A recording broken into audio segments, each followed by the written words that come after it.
Protesta gizan, azkenengo notiziak jakinez nola nahi duten egin geltoki provisionala behin-behinekoa San Miguelen horren aurka. Gu, pankarta dion bezala, gu gaude bai aurka gaude guztiz, bai behin-behinekoa izan, ero bai betikoa izan.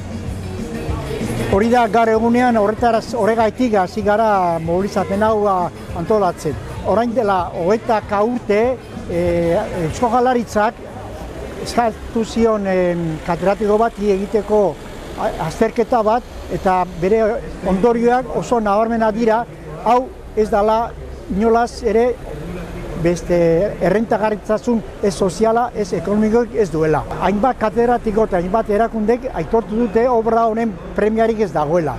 Eta hori bagarrik genez, naiz eta amaituta egon arren, ala eta guzti ere bertan bera utzi beharko litzatekeela, zergaitik argi dago. Ala eta guzti ere galerak jarraituko dutela izate.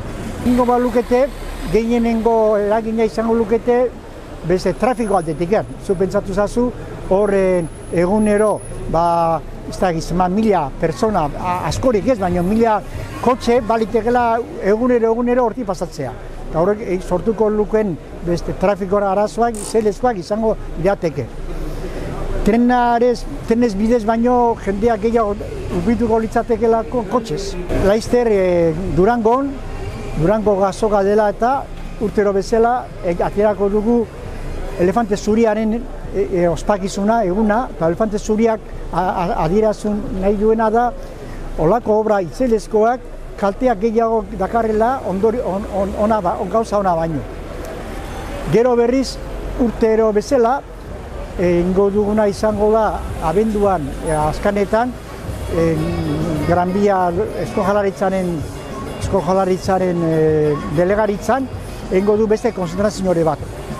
Eta baita ere pentsatu daukagu, bai San Miguelen da bai hemen Basaurin kaskoan ere hitzaldiak ere baita ere antolatzea.